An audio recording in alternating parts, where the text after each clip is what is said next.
সামনেই আসছে বর্ষাকাল আর বিকেল হলেই কিন্তু মুখরোচক হিসেবে এটা ওটা বানিয়ে খেতে লাগে। আর বাইরে থেকে যদি ব্রেড স্ক্যাম কিনতে চাই তাহলে অল্প পরিমাণে পাই, কিন্তু টাকাটা অনেকটাই চলে যায়।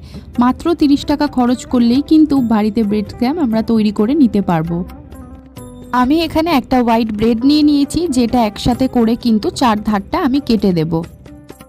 এক প্যাকেটে যতটা ব্রেড থাকে উপরের ব্রেডগুলো বাদ দিয়ে প্রত্যেকটা ব্রেডের কিন্তু দেখো চারিধারগুলো আমি কেটে নিয়েছি। এবার একটা মিক্সার জার নিয়ে নিলাম এটাকে ব্লেন্ড করব বলে। এবারে আমি এটাকে ব্লেন্ড করে নেব। ব্লেন্ডটা ততক্ষণই করব যতক্ষণ কিন্তু এরকম গুঁড়ো একটা টেক্সচার চলে আসছে। বেশি ব্লেন্ড করলে কিন্তু জিনিসটা দলা পাকিয়ে যাবে। এবার একটা কড়া বসিয়ে আমি কিন্তু এখানে 1 মিনিট ধরে ব্রেডটাকে উল্টে পাল্টে এইভাবে গরম করে নেব। ব্রেড স্ক্যামটা ঠান্ডা হয়ে গেলে কিন্তু একটা কৌটোর মধ্যে ভরে রাখতে হবে। ব্রেড স্ক্যাম দিয়ে কোনো যদি তোমরা রেসিপি দেখতে চাও যে আমি কি বানালাম, তাহলে চ্যানেলটাকে অবশ্যই সাবস্ক্রাইব করো আর ভিডিওটা ভালো লাগলে লাইক করে দিও। বাই।